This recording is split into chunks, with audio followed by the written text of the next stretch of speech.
My dad was a hunter, a big-time quail hunter, and also a squirrel hunter. He would get up early, shoot squirrels, come home, bring the squirrels, and he'd have to have somebody hold them while he dressed them. So I would be dressed in my Sunday church clothes, and I would hold my hands out like this and hold the legs of the squirrel so he could dress it. So shot doves and shot trap and skeet when Larry and I were first married, and that's really my first personal introduction to shooting. I got a gun when I was 4, and my parents shot with me. And I remember it's a little .22 that my dad actually had to customize for me. He shortened the stock and he shortened the barrel. And the extractor never worked, so he always had to flick out the empties with his pocket knife and taught me how to shoot with that. And now my daughter and my son are both shooting that gun. And it's so fun to watch them both learn to shoot on the same gun that I learned how to shoot on. The Potterfield family is full of spirited personalities and avid hunters. It's also the driving force behind a successful family business. But it all started with one man and one woman. We've been married 43 years. My freshman year, second semester, we were seated alphabetically in English Lit class, and I sat directly behind Larry. And every time he would come in with his jacket, and I think an apple, and would hand it to me to sit it on the desk behind me because he didn't want to have to reach it. You don't remember that, do you? That was a dating prop. So I got tired of waiting on him, and we finally started dating.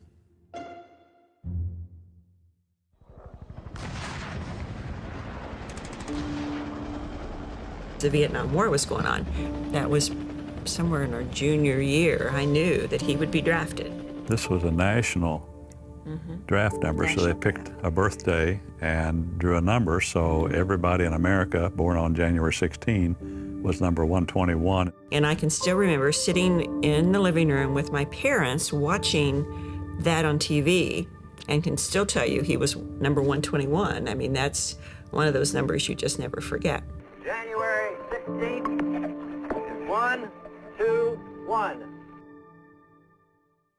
So we got married between our junior and senior years in college, and then he went off to basic training, and I went back to school and got my degree back home. All part of yesterday. It was all a part of our lives. The longest we've ever been apart was that 6-week period of time. We've never fought, we've never been separated, we've never talked about getting divorced in all those 43 years, so it's not like it's been good times and bad times, it's been good times and great times. When Larry finished his tour with the Air Force in 1977, he and Brenda, along with daughter Sara and son Russell, returned to Columbia, Missouri to open their own business.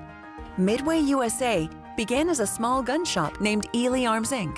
Thanks to hard work and determination, what started as a collection of 50 or 60 used guns for sale grew into something much bigger.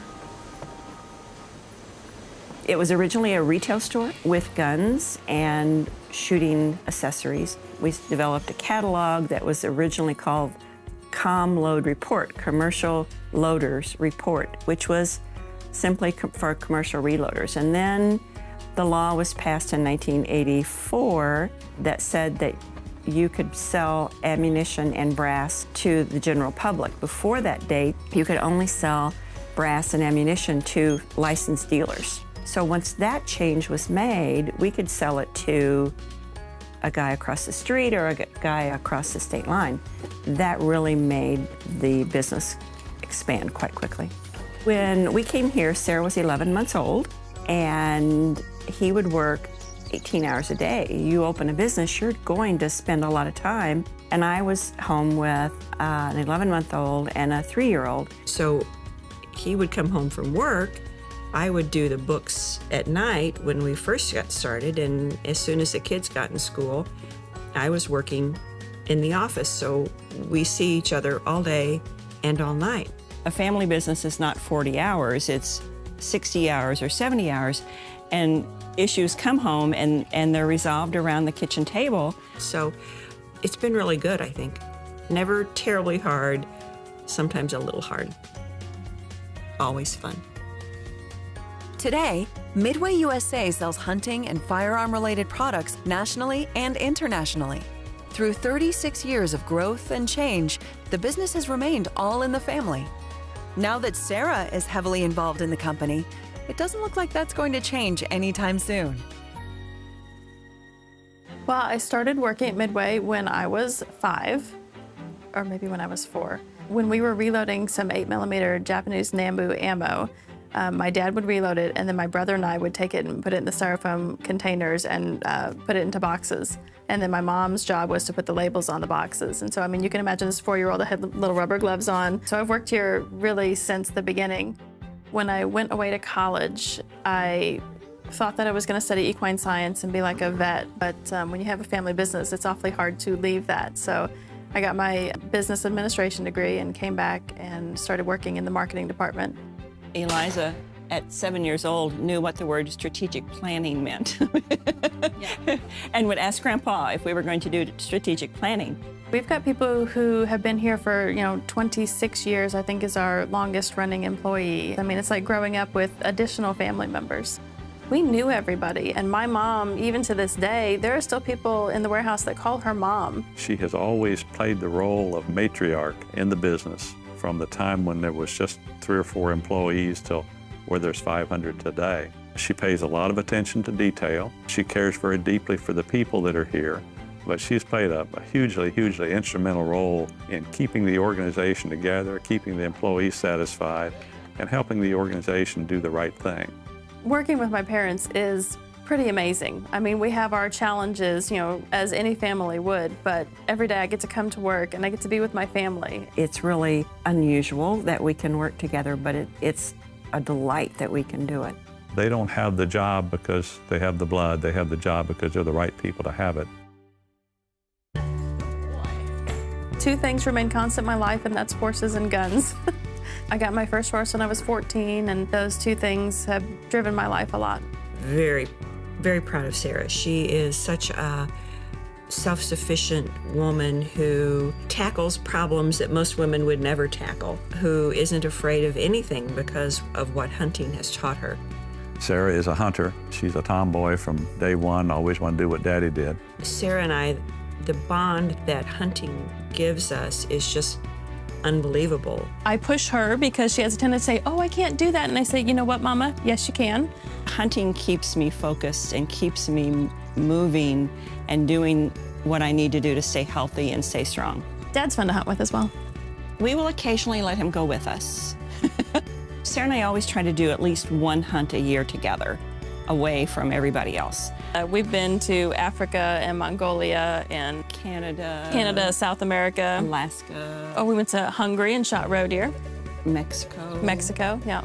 I mean, how lucky am I to get this opportunity to go hunting with my mom? She's my favorite person to hunt with and to travel with. And every day I learn something from my mom. She's committed to raising me, apparently, to adulthood and beyond. We definitely butt heads occasionally. My mom. She's wrong occasionally. But she's my mom, and she's always there when I need her. Brenda and Sara have hunted together since Sara was 12. But there's another female who's getting into the family hunting tradition these days. Sara's daughter, Eliza. She's the ultimate girly girl, but man, does she love to hunt. I like to go hunting because it's like fun for me. To watch them grow with that confidence, especially little girls. She grew by leaps and bounds when she started shooting. So it was raining, and Daddy was like, this is probably gonna affect our chance of getting a turkey. And he looks out the window and there's one huge gobbler, and then they kind of disappear and then come back even closer. And then the boy turkey comes in as he's strutting, trying to impress the decoy. And then I start panicking because I don't like the kick. And as I'm panicking, Daddy says, do you want your brother to shoot it? She wanted to shoot the turkey, but she wanted Dad to hold the stock. And then Dad was like, do you want me to shoot the turkey? And then she was like, fine, I'll shoot it. And then I just pulled the trigger. And then I looked at Dad like, did I get him? And he's like, yeah, you got him. Take off your face mask, take off everything. Let's go see that turkey. They learn respect for the firearm and the understanding of safety. You always need to have your glasses and your earplugs in when you're getting ready to shoot. keep your finger like above the trigger and not like on the trigger. You know, we're always very careful and we're always very safe, but we always make it fun. He tells me to be patient with yourself and always be glad on what you get and that you even shot and didn't refuse. I was at a cocktail fundraising party a couple of months ago, and one lady mentioned that she really wanted to get her concealed carry, and instead of talking sports or golf or whatever they had been talking about, they were curious because they all wanted to take concealed carry.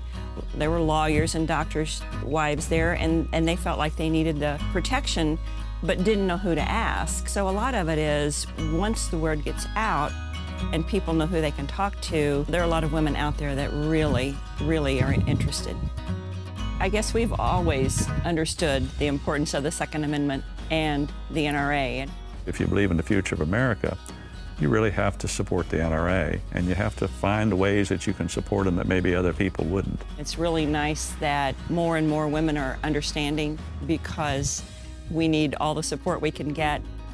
The Women's Leadership Forum lunch is really a neat event. When we first went, it was a tiny event. I'm thinking there were maybe 25 of us there. Sandy Froman spoke. It was a very small group, but a very dedicated group, and it's just kind of mushroomed from there. I mean, there's so many amazing women at these events, women who run their own shooting ranges and women who write books to empower other women. It's a really special group of people.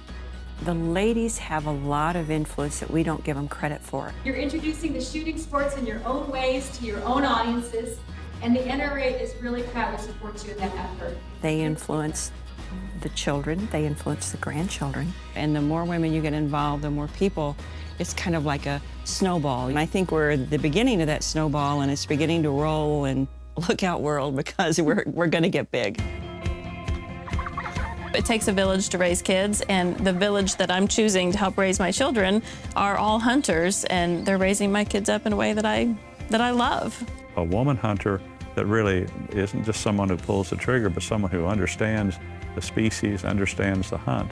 That's a pretty special creature, and that's who Brenda is and who Sara is, and from all likelihood, that's who Jay and Eliza will be. It's pretty amazing and a wonderful feeling to know that you have the ability to go out and hunt and bring food home for your family. You are a family and you're hunting together, and it's just marvelous. I have the benefit of a wife that hunts and a daughter that hunts, and many times being able to hunt or fish with both of them at the same time, and maybe my son thrown in to boot. So it's quite an interesting thing to experience that, and knowing that not very many men ever have that opportunity. Pretty special. So I'm delighted to be a man in a woman's world.